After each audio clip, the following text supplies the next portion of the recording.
Over to AEW. Again, I mentioned before the big news with them is that the ratings have been slipping. Now they're still above 700,000. I think they hit just above 700,000 this past week. I think the tape show nature is hurting it a little bit. They put on some really good shows though, but I think with a lot of stuff that's going on right now, AEW seems to be way more sensitive to external world issues than WWE is.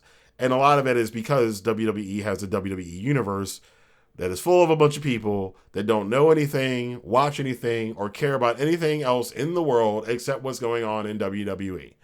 AEW's audience is a little bit different. I do know because, as I said, in real life, I have friends of mine who aren't wrestling people who, it's like four or five of them, people at my job, people in my neighborhood, they watch AEW. They don't watch WWE. They watch AEW. But what seems to happen a lot of times is when we had these big social issues like the George Floyd trial is going on right now, election cycles, AEW from the ratings perspective seems to be a lot more affected by stuff like that than WWE does. And I think just with a lot of stuff that's going on in the world right now, a lot of people are focused on the news again, and they're watching. A lot of AEW's audience is watching the news and not watching AEW shows. But the WWE audience, they don't give a crap about anything outside of what Vince McMahon tells them to give a crap about. I'm being facetious there and a little bit snarky, but it's kind of true. That's why, again, why I say I think NXT is going to win the last night of the Wednesday Night Wars tonight. But outside of that, AEW creatively has been really good. But here's something that a lot of people have been. I've been talking about this for a while, and it seems to be gaining traction and momentum again because I've seen other people start talking about this. And that is, when AEW started, we thought that there was going to be much more of New Japan brought into what the way AEW operated than turned out to be, which is almost zero. I mean, outside of the design of the AEW championship, that's about it. There's very little. There's very little of what New Japan is, in AEW. Which, again, like I said, it was something that a lot of us who had watched New Japan and seen the Elite in New Japan, and then found out that they were starting their own promotion, we thought they'd be one of the things that would help distinguish AEW from WWE in particular. Would be bringing in some of those Japanese Eastern wrestling tropes into AEW, and they really haven't done too much of it. And one of them that I brought up before, and again, I'm seeing other people starting to talk about this now, is that AEW is absolutely set up to do this, is to have round robin tournaments. Much like in Japan, they have the G1, they're the Best of Super Juniors, World Tag League, etc., etc. Even other promotions, the Champions Carnival over in Japan. It's just, there's a lot of tournaments in Japan, and it works. And any Western fan who's seen a G1 final, which they've been, the last five of them, we've been over here in the States, we've been able to watch them all live now, ever since New Japan World became a thing 5 years ago. And I specifically remember I had seen G1 matches before, but I had never watched the whole tournament. I'd never been able to watch the whole tournament in real time until the G1 Climax 26, which I, ironically enough, just rewatched the finals of that a couple weeks ago. And again, the drama behind those final nights of the G1 is just something that you don't see anywhere else in wrestling, especially over here in the States. And a lot of United States wrestling promotions shy away from tournaments.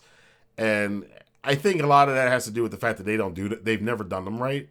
The closest we've had to a G1 in the States was way back in 1989. WCW, I think it was still kind of technically the NWA at the time. At Starrcade 89 did the Future Shock tournament where they had four wrestlers.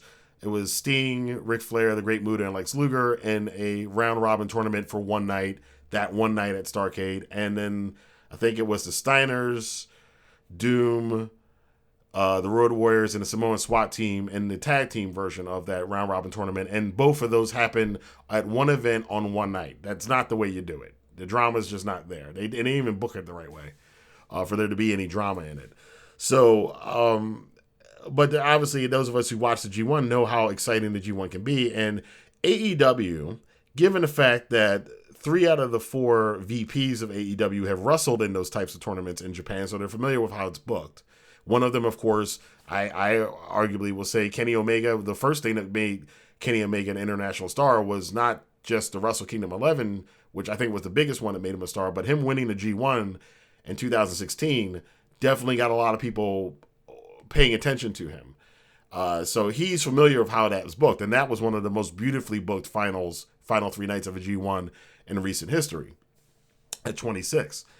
Tony Khan owns a football team, so he's well familiar with the Jacksonville Jaguars as to what the excitement is around the NFL near the end of the season to see who's getting into the playoffs, whose record is good enough to get them to the next level, play the atmosphere around playoff football. He knows that. He's seen it also with football, world football, soccer, or whatever. He's seen that as well. He knows that stuff.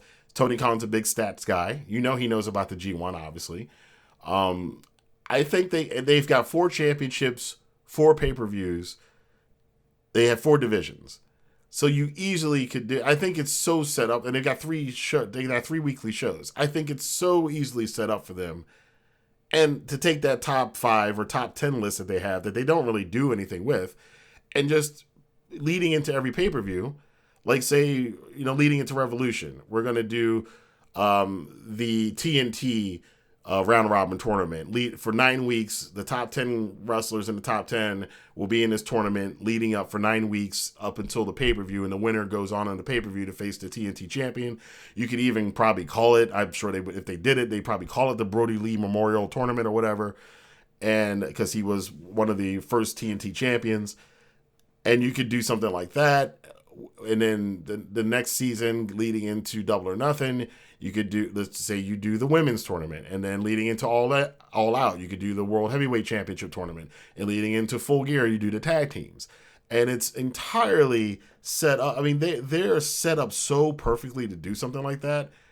And each week you could have like 2 matches on Elevation, 1 match on Dark, and 2 matches on Dynamite, and just keep track of it, and then when, of course, the week before the pay-per-view, have the finals, and then have that whole excitement around it. Now, given that they're a weekly TV show, I think they can do things with it that the Japanese wrestling companies can't do with it, because the Japanese wrestling companies don't have weekly television like we do in the States.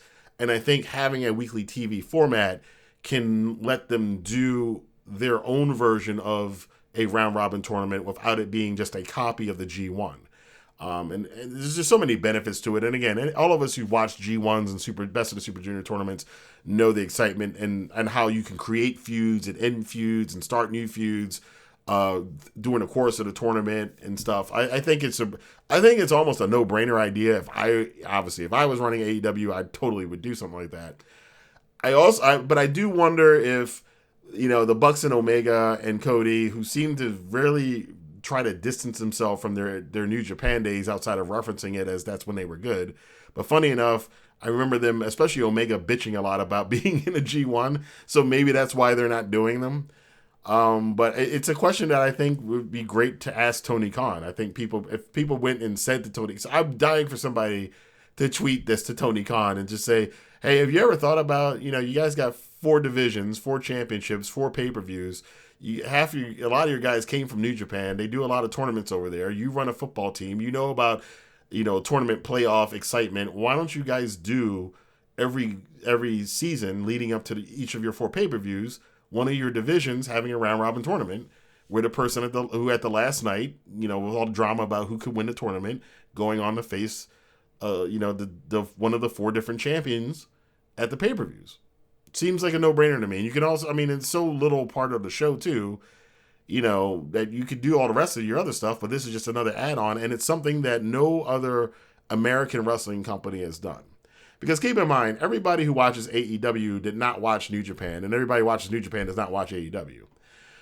But having that kind of a tournament and that kind of excitement and that kind of structure in AEW, I think would be a big draw. I think that would work very, very well because it's something fresh. It's something new. It distinguishes them from anybody else. They're perfectly set up for it.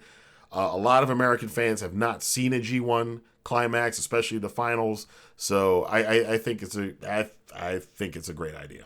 I would tweet Tony Khan if I thought it would do any good. But I guess, hey, maybe I might do that and just say, hey, everybody else who thinks this is a good idea, tweet Tony Khan. Let's get it going, man. I think that would be awesome. But, we'll see. Because one of the things that I've seen a lot of complaints from people about AEW is that, and I've said this too, it's getting a little bit too much like, they're doing too much like WCW, like TNA, like Ruthless Aggression era WWE. It's all that stuff, which we've all seen before. But something, again, a lot of us haven't seen here in the States with wrestling is to have something like that where wrestling really is treated like a sport, which is what AEW said originally that they were going to do, is be more sports oriented than sports entertainment. So as of yet, I still have yet to see much of that. I still have yet to see much of a purpose for the top fives, even though they keep posting them all the time. But, we've had people not in the top five challenge for the world championship. So, I mean, what is the point of it? So this would give the top five or the top 10 a point. If you guys agree with that, just let me know. Maybe we'll put together a campaign and just say, let's tweet bomb Tony Khan. Give us AEW's. Thank you guys for checking out from the Rantin Review podcast. Of course, the Rantin Review is available on Podbean, iTunes, Audible, SoundCloud, pretty much everywhere you can listen to a podcast. So if you can either Google the Rantin Review or use the link down in the description box below to get a link to that particular episode or to all the episodes of the Rantin Review podcast. I also have a free 30-day trial if you want to try to listen to it on Audible for free.